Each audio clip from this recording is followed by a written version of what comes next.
Students, welcome to GATE academy civil mechanical channel. Okay, और इसके लिए मैं आपके लिए लेके आ रहा हूँ एक नया कोर्स। ओके, हम देख रहे हैं एक नया सब्जेक्ट आने वाला है जिसका नाम है construction planning and management. Okay, और बहुत ही मिनिमम कॉस्ट पे ये आपको अवेलेबल होगा। ओके, और इस सब्जेक्ट्स में आपको क्या क्या करवाने जाऊँगा टॉपिक, उसके पहले हम देखेंगे कि इसका वेटेज क्या होता है। ठीक है, तो गेट में ये 1-2 मार्क्स का आता है, लेकिन हाँ ईएससी में इसका वेटेज काफ़ी अच्छा होता है, ईएससी मेंस में इसका वेटेज काफ़ी अच्छा होता है और ये काफ़ी स्कोरिंग सब्जेक्ट होता है। ठीक है, मतलब आपको बिना ज़्यादा मेहनत किए आप इसमें अच्छे से स्कोर कर सकते हो। ठीक है, अब इसके लिए मैं क्या क्या लेके आया हूँ आपके लिए सब्जेक्ट्स, है ना, इसके अंदर क्या क्या आप चैप्टर्स पढ़ने वाले हो।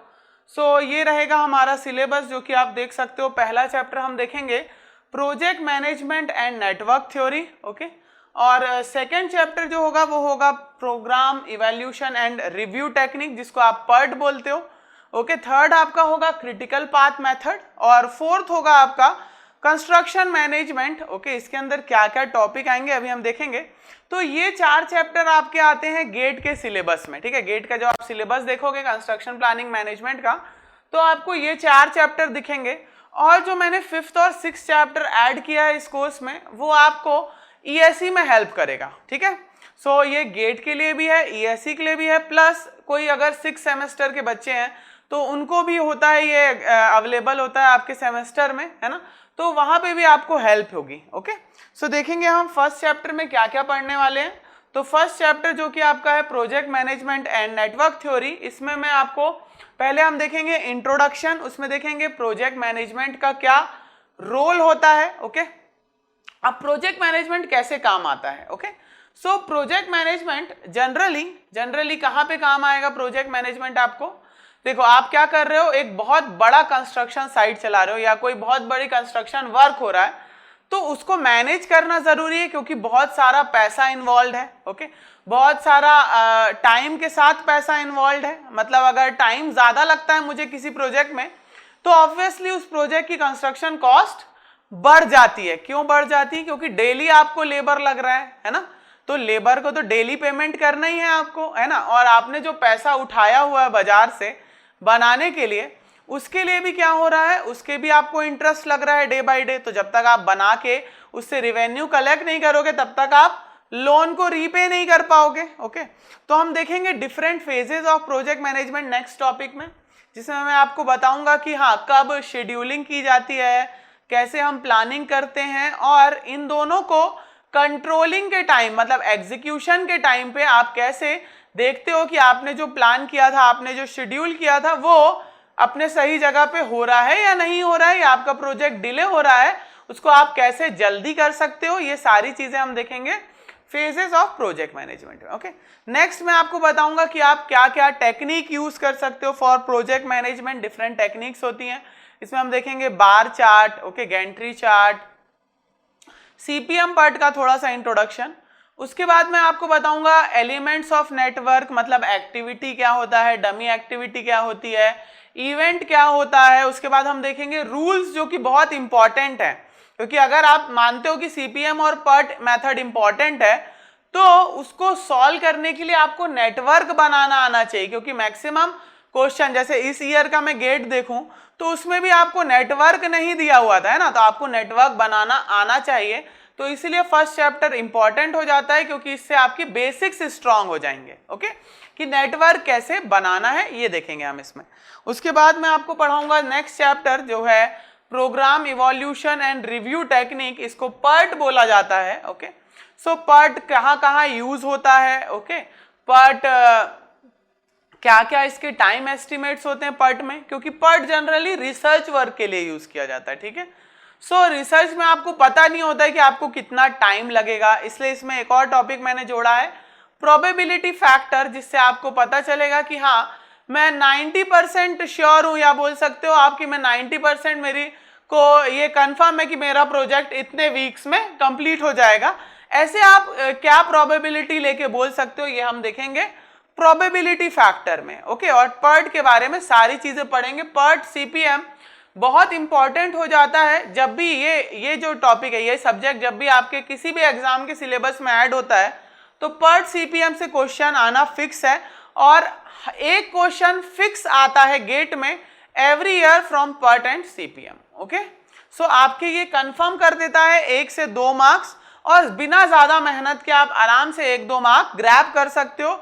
और गेट में यही होता है कि 1-2 मार्क बूंद बूंद से आपको घड़ा भरना होता है, ठीक है, क्योंकि आप छोड़ नहीं सकते। ये 1-2 मार्क्स जो होते हैं ये बहुत क्रिटिकल होते हैं, ये बहुत ज्यादा क्रिटिकल होते हैं, ठीक है। ये रैंक में अलग ही कुछ डिफरेंस क्रिएट कर देते हैं, ठीक है। और ये सारी चीजें सारे स्टूडेंट्स बना के आते हैं, तो आपको भी आना चाहिए। ओके, और कम टाइम में बना सकते हो आप, बहुत सिंपल होता है। नेक्स्ट हम देखेंगे critical path method. Critical path method में हम देखेंगे कि ये यूज होता है रिपीटेटिव वर्क के लिए, तो इसमें आपको कंफर्म होता है। रिपीटेटिव वर्क मतलब कैसा? रिसर्च वर्क, क्लियर है। जैसे मान लो कोविड की वैक्सीन बन रही है, तो वो एक रिसर्च वर्क है, वो पहली बार किया जा रहा है, ठीक है। लेकिन अगर मैं कोई घर बना रहा हूं, है ना, कोई रो हाउसेस बना रहा हूं, तो मैं रिपीटेटिव काम कर रहा हूं जो मैं पहले भी कर चुका हूं। तो मुझे पता है कि हाँ, स्लैब डलने में कितना टाइम लगेगा, ओके, फ्लोरिंग करने में कितना टाइम लगेगा, तो ये सारी चीजें हमको पता है। तो इसमें आपका ड्यूरेशन कैसा होता है? एग्जैक्ट होता है। ओके, सो हम देखेंगे इसमें फ्लोट्स देखेंगे, डिफरेंट टाइप्स ऑफ फ्लोट्स। काफी स्टूडेंट्स फ्लोट्स में काफी ज्यादा क्या हो जाते हैं? कंफ्यूज हो जाते हैं, तो मैं आपको इसकी एक मस्त टेक्निक भी बताऊंगा। ओके, और फ्लोट क्या होता है? फ्लोट ये होता है कि जैसे आपको कितना टाइम आपके पास एक्स्ट्रा अवेलेबल है, आप कौन सी एक्टिविटी को कितना डिले करवा सकते हो, ये सारी चीजें हम देखेंगे इस टाइप ऑफ फ्लोट्स में। अलग अलग टाइप के फ्लोट होते हैं। ओके, नेक्स्ट हम देखेंगे क्रशिंग ऑफ नेटवर्क, ठीक है। कई बार क्या होता है, हमको प्रोजेक्ट जल्दी करना होता है, तो मैं कौन कौन सी एक्टिविटी को क्रश करके अपना प्रोजेक्ट ड्यूरेशन कम कर सकता हूं, और एज वेल एज कम ही नहीं करना है, एज वेल एज मैं उसको कैसे ऑप्टिमम कॉस्ट में पूरा कर सकता हूं। तो अगर मैं ये सब्जेक्ट बोलूं कि प्रैक्टिकली बहुत इंपॉर्टेंस रखता है प्लानिंग के हिसाब से या प्रोजेक्ट मैनेजमेंट के हिसाब से, तो मैं बोलूंगा कि ये प्रैक्टिकली इसकी इंपॉर्टेंस बहुत ज्यादा है, इस सब्जेक्ट की इंपॉर्टेंस बहुत ज्यादा है। ओके, क्योंकि ये आपको बताता है, ये सारे चीजों में काम आता है, ये हर टाइप के प्रोजेक्ट में काम आएगा, एग्जीक्यूशन में काम आएगा, कैसे आप कॉस्ट कंट्रोल कर सकते हो उसमें काम आएगा, एज वेल एज आगे जो मैं आपको चैप्टर्स बताऊंगा वो आपको ये बताएंगे कि कैसे आप कोई 2 अल्टरनेटिव्स को कैसे चुन सकते हो इकोनॉमिकल पॉइंट ऑफ व्यू से। ओके, उसके पहले हम देखेंगे रिसोर्स एलोकेशन।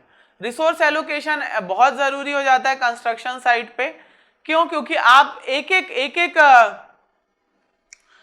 रिसोर्स एलोकेट करते हो, इस हिसाब से आप अपनी इन्वेंट्री रखते हो।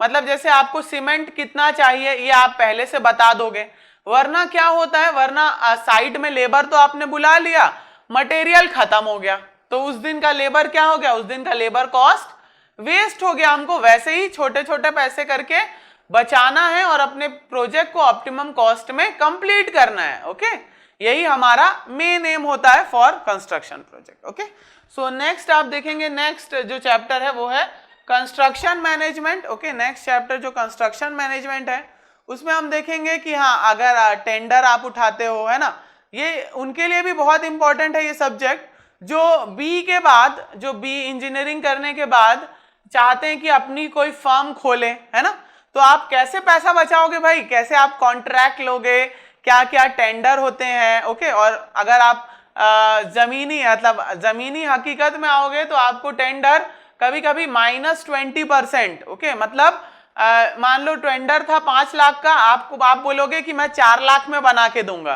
कई बार ऐसे भी आपको टेंडर उठाने पड़ते हैं, तो आप कैसे कॉस्ट कम करोगे वो आप यहाँ इस सब्जेक्ट में सीखोगे। ओके, उसके बाद हम देखेंगे रेट एनालिसिस और स्टैंडर्ड स्पेसिफिकेशंस, ठीक है, कि क्या रेट होता है हर आइटम का, उस हिसाब से हम इसको देखेंगे। फिर मैं आपको थोड़ा बहुत एस्टिमेशन और कॉस्टिंग के बारे में बताऊंगा कि आप कैसे किसी बिल्डिंग की कॉस्ट एस्टिमेट कर सकते हो। ओके, नेक्स्ट हम देखेंगे, क्योंकि आप कोई अगर टेंडर उठाते हो तो आपको पता होना चाहिए कितना पैसा लगने वाला है ना, उस हिसाब से। जैसे आप बाजार में सब्जी खरीदने या कुछ सामान खरीदने जाते हो तो आपको पता है कि हाँ भाई इतने पैसे मुझे रख के चलना है। ओके, चलिए नेक्स्ट हम देखेंगे इंजीनियरिंग इकोनॉमी। ये वही सब्जेक्ट है जिसमें मैं आपको बताने वाला था, ये वही चैप्टर है जिसमें मैं आपको बताऊंगा कि आप कैसे 2 अल्टरनेटिव से एक अल्टरनेटिव को चुन सकते हो इकोनॉमिकल पॉइंट ऑफ व्यू लेके। ओके, तो हम यहाँ देखेंगे इंटरेस्ट एंड इंटरेस्ट फॉर्मूलाज,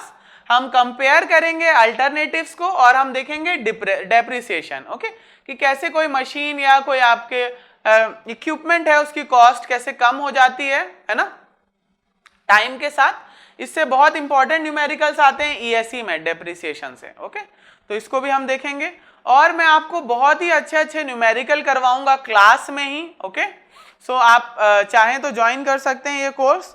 और last chapter but not least जो बहुत इंपॉर्टेंट है बाकी एग्जाम्स के लिए, तो आप कर सकते हैं, इसको बोलते हैं कंस्ट्रक्शन इक्विपमेंट्स। ओके, तो यहाँ मैं आपको इससे रिलेटेड टर्म्स के बारे में बताऊंगा, प्लस एक्सकेवेटिंग इक्विपमेंट्स कौन कौन से होते हैं, क्या क्या उनके एडवांटेजेस हैं, डिसएडवांटेजेस हैं, वो हम देखेंगे। कॉम्पैक्टिंग इक्विपमेंट्स बहुत इंपॉर्टेंट हो जाते हैं कि कौन सी सॉइल में कौन सा कॉम्पैक्टिंग इक्विपमेंट ज्यादा इफेक्टिव होता है। और उसके बाद होस्टिंग इक्विपमेंट्स में हम देखेंगे क्रेन। ओके, तो ये है आपका ओवरऑल सिलेबस जिसमें 6 चैप्टर इंक्लूडेड है। ओके, और इसको मैं 50 आवर्स में कंप्लीट करूंगा, मतलब काफी टाइम मिलने वाला है आपको इन 6 चैप्टर्स के लिए।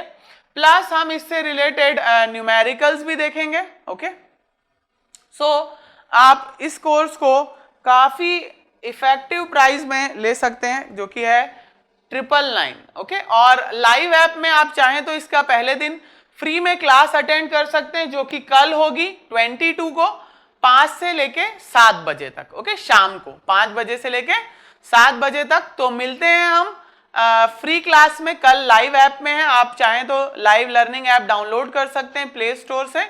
ओके, और फिर वहां से आप ये फ्री क्लास देख सकते हैं। ओके स्टूडेंट्स, और भी आपके कोई क्वेश्चंस हैं या आप कोई टॉपिक ऐड करवाना चाहते हैं इस कोर्स में, तो आप नीचे कमेंट करके मुझे बता सकते हैं। ओके, चलिए bye, have a nice day, stay safe.